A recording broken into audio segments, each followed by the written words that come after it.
प्रिय स्टूडेंट्स, नमस्कार। Online platform में आप सभी का हार्दिक स्वागत है।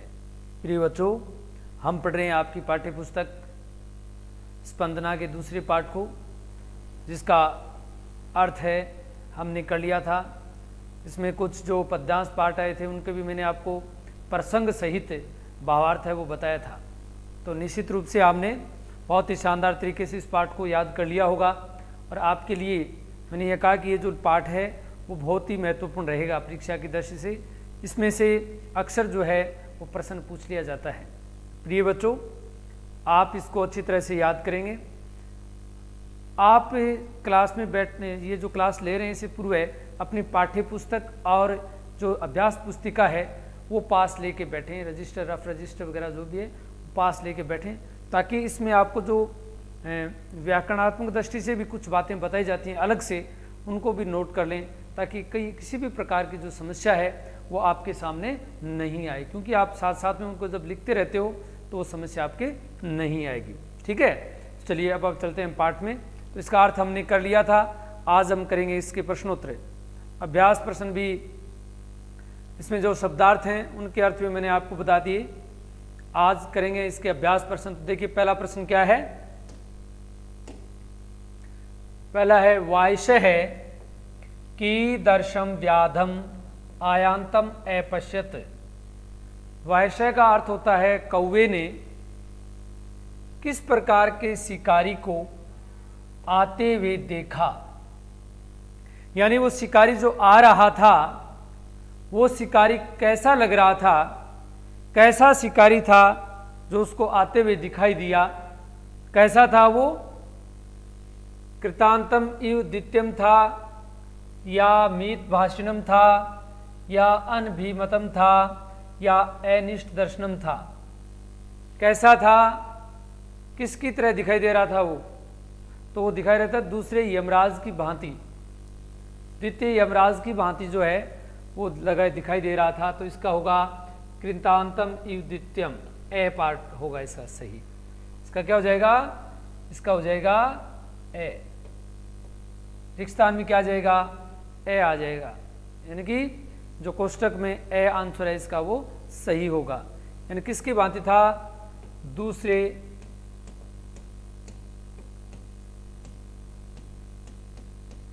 यमराज की तरह वो दिख रहा था। कैसा दिख रहा था, दूसरे यमराज के समान। ये इसका हो जाएगा उत्तर। चलिए अगला है कुतः अत्र निर्जने वने तंडुलकणानां संभवः इति कै उक्तवान। इस निर्जन वन में चावल के कण कहाँ संभव हो सकते हैं। इति कै उक्तवान, ऐसा किसने कहा, ऐसा किसने कहा। कुतः अत्र, यहाँ पे संधि बन रही है, कुतः है धन अत्र, तो यहाँ पे संधि बन रही है और संधि का नाम जो है वो है उत्वय संधि। विसर्ग का पार्ट है उत्वय, विसर्ग उत्वय का जो फर्स्ट पार्ट है वो हो रही है, इसका जो पार्ट है वो ये संधि का उदाहरण है। उसमें क्या बताया गया है कि यदि विसर्ग से पहले ए हो और इसके बाद में भी ए हो तो इस विसर्ग का और ए का तो बनेगा ओ, और इस ए का बनेगा अवग्रह, जैसा कि यहाँ कुतोत्र में बन रहा है, कुतोत्र में बन रहा है। तो ये कौन से संधि का उदाहरण हो गया, ये अपने हो गया उत्वय संधि का उदाहरण। कौन सी संधि का उदाहरण है, ये उत्वय संधि का जो है ये उदाहरण है।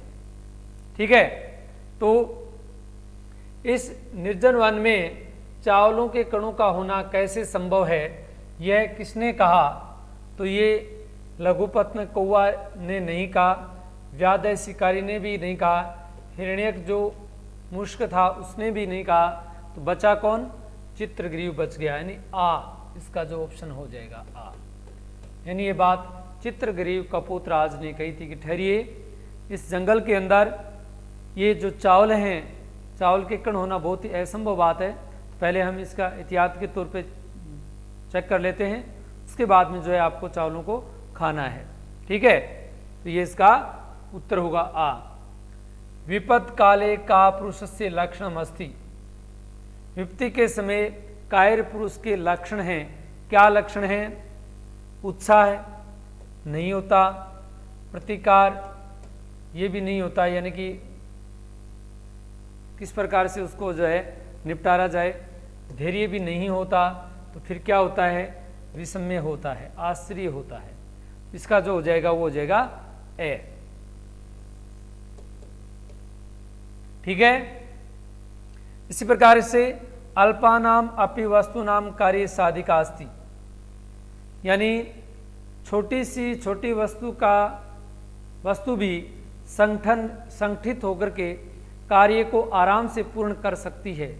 तो क्या करके पूर्ण कर सकती है? संहति, यानी कि संगठन से।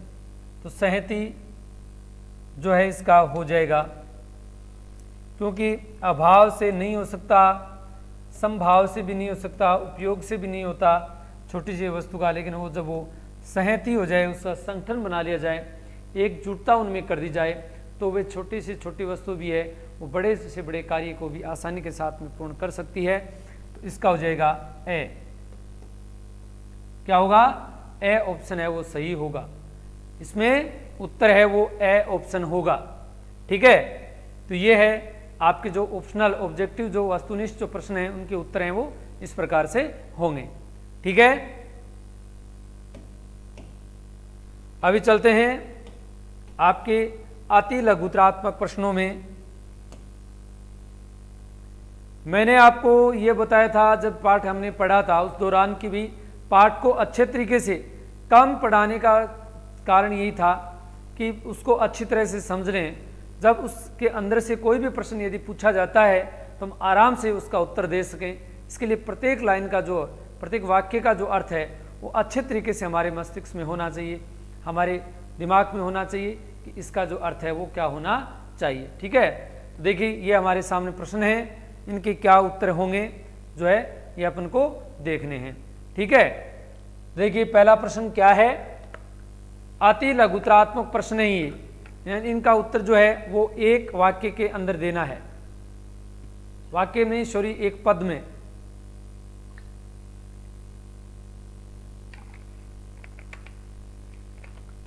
एक पद के अंदर इसका जो है वो उत्तर हमें देना है। वायसस्य नाम किम। वायस कौन होता है? वायस का अर्थ क्या होता है? वायस है क्या है? वायस है कौवा होता है। तो उस कौवे का क्या नाम था? वायसस्य नाम किम, कौवे का क्या नाम था? तो कौवे का क्या नाम था?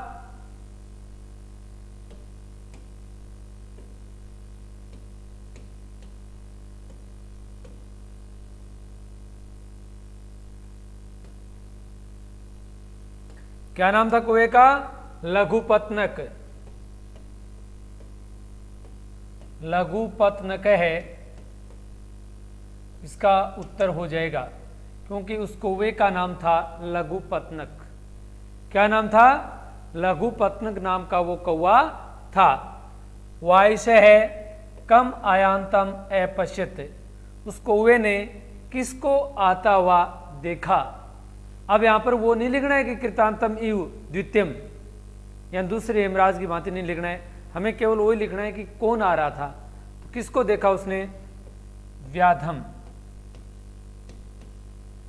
यानी उसने शिकारी को आता हुआ देखा, केवल इतना ही लिखना है। व्याधम, उसने शिकारी को आते हुए देखा। वायस है व्याधम आयांतम अपश्यत, कौवे ने शिकारी को आते हुए देखा। यही हमें उत्तर देना है। ठीक है, अभी क है कपोतराज है। कपोतराज कौन था?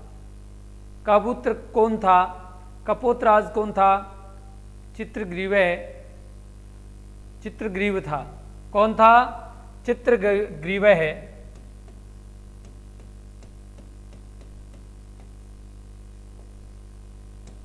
यानी कपोतराज कौन था? चित्रग्रीवः कपोतराज था। ठीक है, और उसी का परिवार है वो आकाश मार्ग से उड़ता हुआ आ रहा था। कपोतराज है चित्रग्रीवः अस्ति। कीदर्शे तृणे मद दंतिने बध्यन्ते, किस प्रकार के तिनके से मदमस्त हाथी को बांध दिया जाता है। तिनका जब होता है तो वो तिनका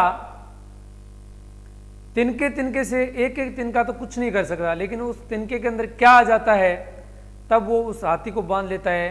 तो गुणत्वम आपने, क्या हो जाएगा?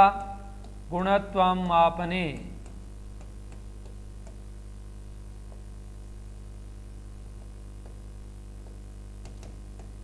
गुणत्व प्राप्ति से, जब गुणत्व की प्राप्ति उसके अंदर हो जाती है तो गुणत्व की प्राप्ति से वह जो है वो क्या कर लेता है? मदमस्त हाथी को भी बांध लेता है।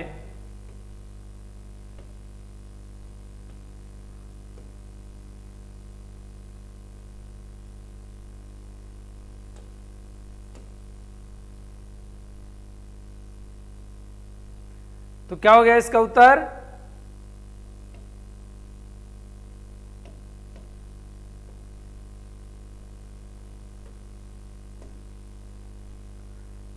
गुणत्वम आपने, गणत्व के प्राप्ति से जो है वो मदमस्त हाथी को भी बांध लेता है। ठीक है, तो ये था आपके अति लघुतरात्मक प्रश्नों के उत्तर। अति लघुतरात्मक प्रश्नों के उत्तर में वाइस का नाम था लघुपत्नक, पत्नक था, यहां पर व्याधाम, यहां पर चित्रग्रीवः, यहां गुणत्वम आपने। ये था आपके लघुतरात्मक प्रश्नों के उत्तर जो हैं। ठीक है, अभी हम करेंगे निम्नात्मक प्रश्नों के उत्तर, यानी इनके एक वाक्य के अंदर जो है उत्तर देने हैं। कथाया वर्णितम व्याध कृते स्व शब्देषु लिखित, कथा में वर्णित व्याध के कार्य को अपने शब्दों में लिखना है। अपने शब्दों में लिखना है कि व्याध ने क्या किया। तो वो प्रातःकाल कृतांतम इव द्वितीयम आयाति आता है, निर्जन वने तंडुल कनान विस्तनीय जालम विस्तारियत, जाल फैलाया था। तो ये था इसके बारे में। इसका जो उत्तर क्या लिखोगे आप?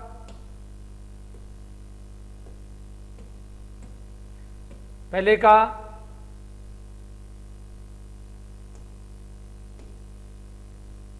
कबूतर ने, उसे शिकारी ने क्या किया? तेन व्याधेन तंडुलकणान विक्रिये जालम विस्तीर्णम सहचय परछन्नो भूत्वा स्थितः। यह उसे शिकारी के लिए होगा, उस शिकारी ने ये कार्य किया था। यानी अब से शब्दों में ये लिखेंगे, ये निम्नात्मक हो जाएगा। तो उसने ये कार्य किया, उसने शिकारी ने चावल के कणों को बिखेर कर जाल फैलाया और स्वयं छुप करके वहीं बैठ गया। ऐसा कार्य उसने किया। तो ये है शिकारी के लिए, ये लाइन आपको लिखनी है, वाक्य लिखना है। ठीक है, चलिए आगे इसको आप देख लें कि ये लाइन जो है, ये वाक्य जो है, ये आपको लिखना है। चलिए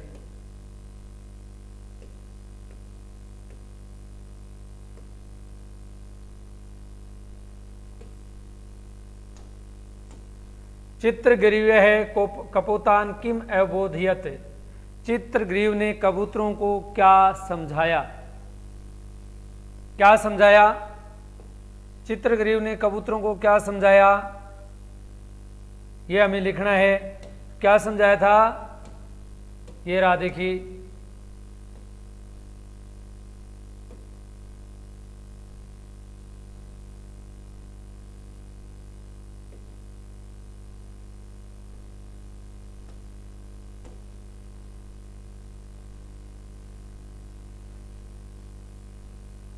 कपोत राजय तंडुल कर्ण लुब्धान कपोतान प्रति आहे कुतो अत्र निर्जने वने तंडुल कणानाम संभवे तत् रूप्यताम तावत भद्रम इदम न पश्यामि सर्वथा अविचारितम कर्मम न कर्तव्यम।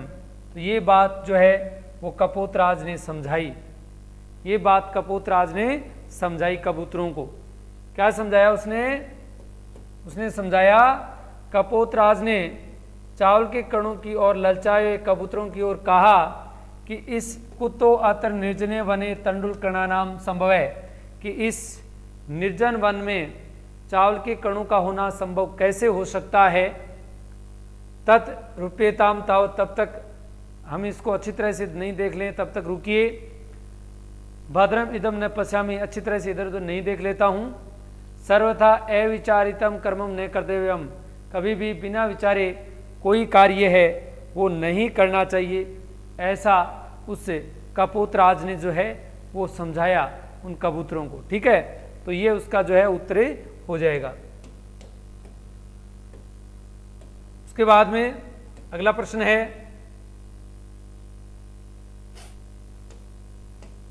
कपोतः कथम सिद्धिम प्राप्तवान, कबूतरों ने कैसे सफलता प्राप्त की, उस मुसीबत से वो कैसे निकले। तो एक चित्ती भूत्वा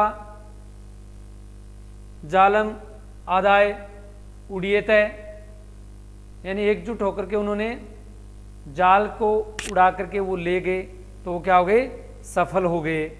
इसका क्या होगा देखिए,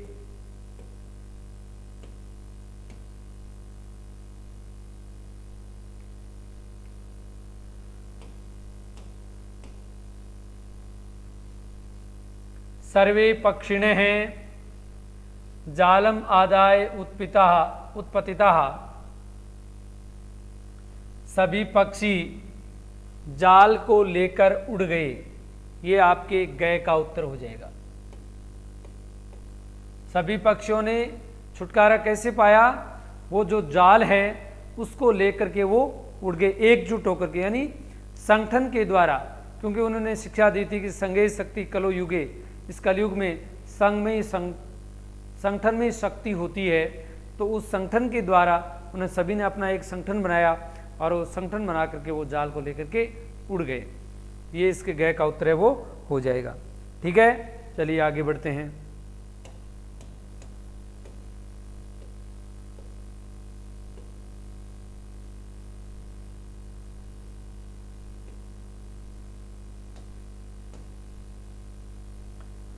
चित्रग्रीवम अवहेलयन कपोतय सदर्पम किम उक्तवान, चित्रग्रीव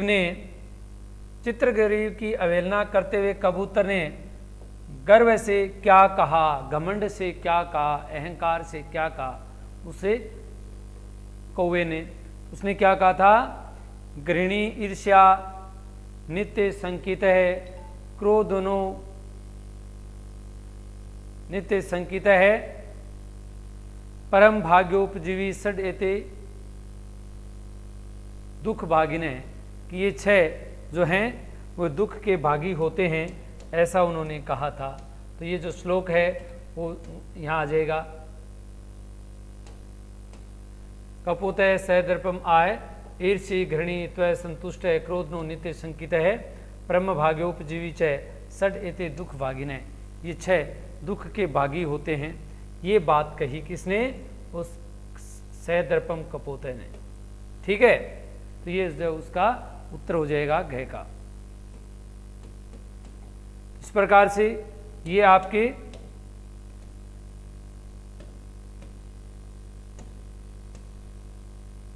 जो निम्नात्मक प्रश्न हैं इनके उत्तर होंगे इनके, तो ये भी आपके अच्छी तरह से समझ में आ गए होंगे और आप इनको अच्छी तरह से कर लेंगे। ठीक है, ये इनके उत्तर भी हैं, जैसे कि ऑप्शन में ए आ ए आए, और तो लघुत्रात्मक में लघुपत्न है आया था, व्याधम, चित्रग्रीव और गणोत्तम आपने, ये इनके उत्तर। तो यहाँ ये आपको मिल भी जाएंगे, लेकिन इनके मैंने आपको बताए वही होंगे, आपको मिलेंगे नहीं, आपको खुद को ये वहाँ से करने होंगे, जैसा कि मैंने आपको बताया वैसे। ठीक है, चलिए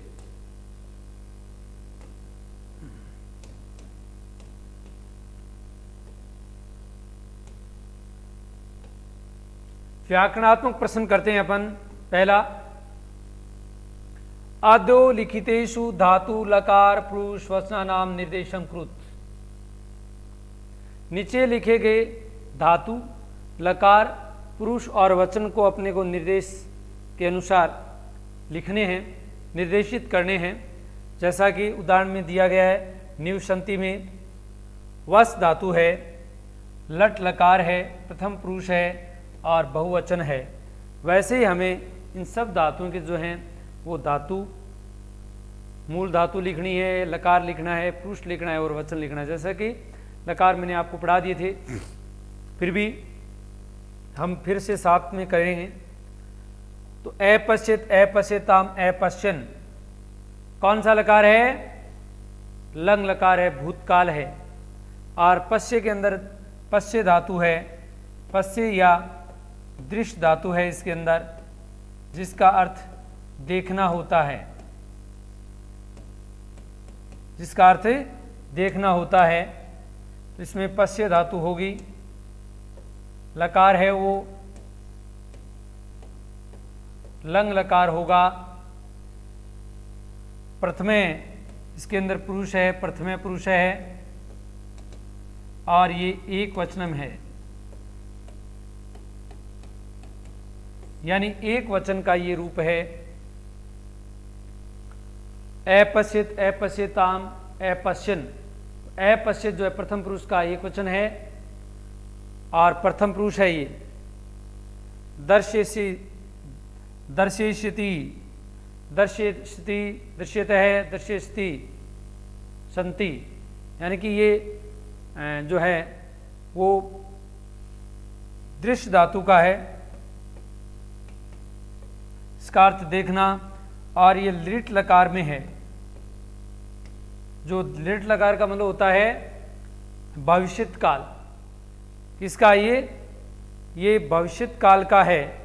लिट लकार है वो भविष्यत काल होता है, तो ये भविष्यत काल का है। किसका? ये भविष्यत काल का। ये भी प्रथम पुरुष ही है, प्रथमे और एक वचन में है। ये भी प्रथम पुरुष का एक वचनम है। ये क्या है? एक वचन है। पश्यामि, पश्य धातु है, पश्यति, पश्यत है, पश्यन्ति, पश्यसि, पश्यत है, पश्यत, पश्यामि, यानी कि उत्तम पुरुष में। और लट लकार है ही।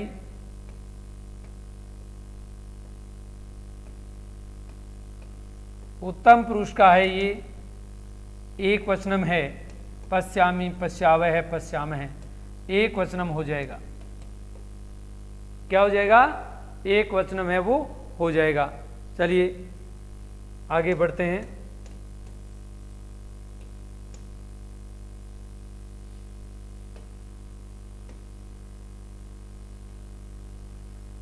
बभूहु, बभूहु ये भी जो है वो भू धातु है,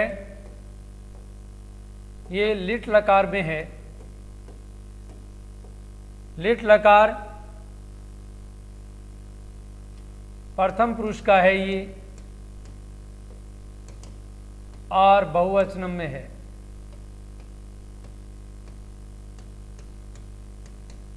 कौन सा वचन है ये? बहुवचन है लिट लकार का। लिट लकार का ये बहुवचन है। उवाच, ये भी वद धातु का है और ये भी लिट लकार में ही है। ये भी प्रथम पुरुष का ही है और एक वचनम है।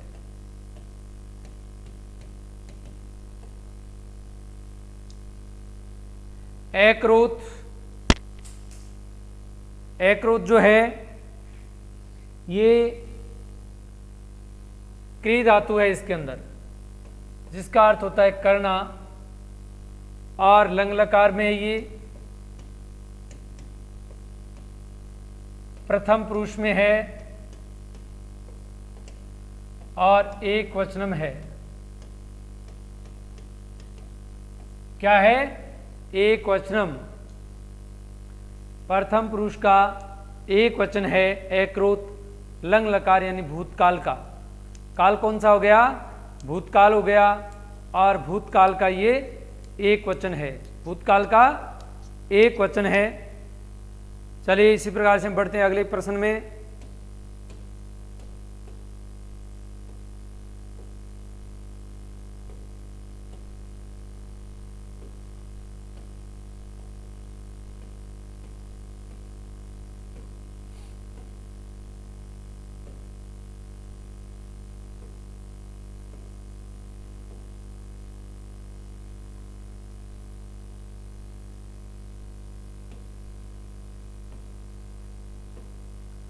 तो ये था अपना पहला और दूसरा प्रश्न जिसको हमने किया। अगली कक्षा में हम जो है वो आगे के प्रश्न करेंगे। तब तक आप पीछे का कार्य जो है वो अच्छे तरीके से याद करें। इसी के साथ धन्यवाद। Okay, thank you.